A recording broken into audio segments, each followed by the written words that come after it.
MB Enclosures has his own YouTube channel, and this guy is an animal when it comes to designing boxes. Unbelievable. I couldn't even believe that there was 2 8s in there. This guy right here is doing something special.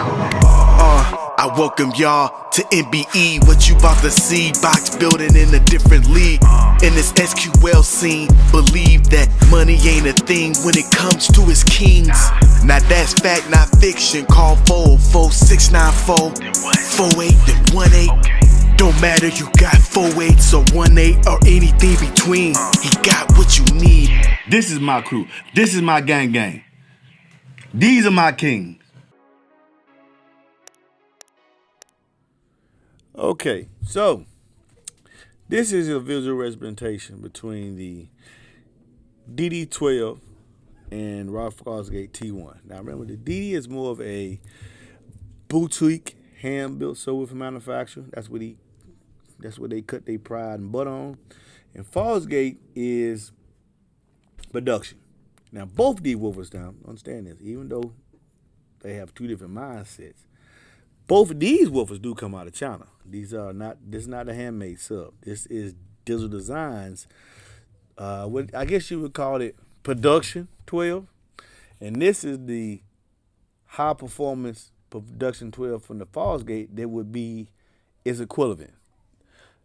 However, it is not. There's some subtle changes here. Number one, this is $449. This is $499. They both have 3-inch voice cords.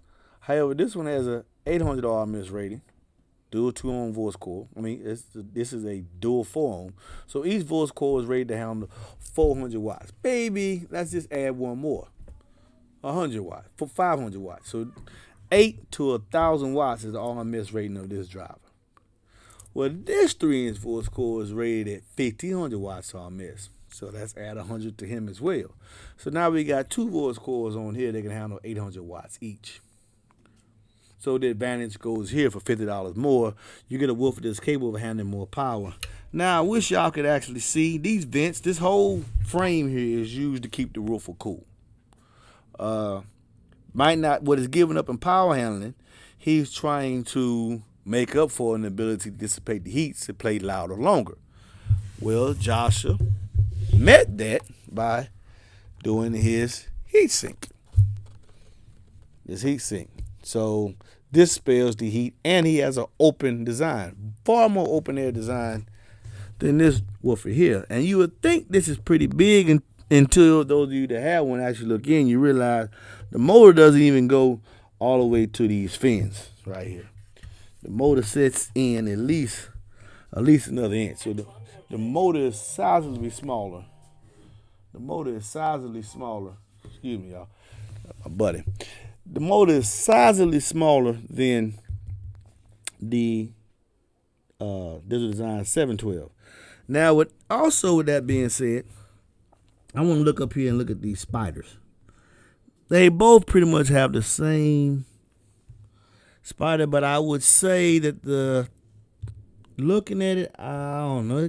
I could be wrong, but it looks like the 712 has a wider spider landing. The Fosgate spider is not as stiff as the Digital Design 712 spider, so possibly this would break in a lot faster than this one, but this will give you years of use. Also increase power handling for $50. Now, when you come to the cone size, I want you to understand that. Boom. Make sure they see that, baby. Make sure I'm getting out. Because the Fosgate uses vast technology, this area here increases the cone, the SD. I measured it. This is like, baby, you see that measuring tape? Hand that to me. Thank you, my love. From one end to the other, half the surround, we at 10.5 inches. 10 and a quarter. Now, when you take the DD sub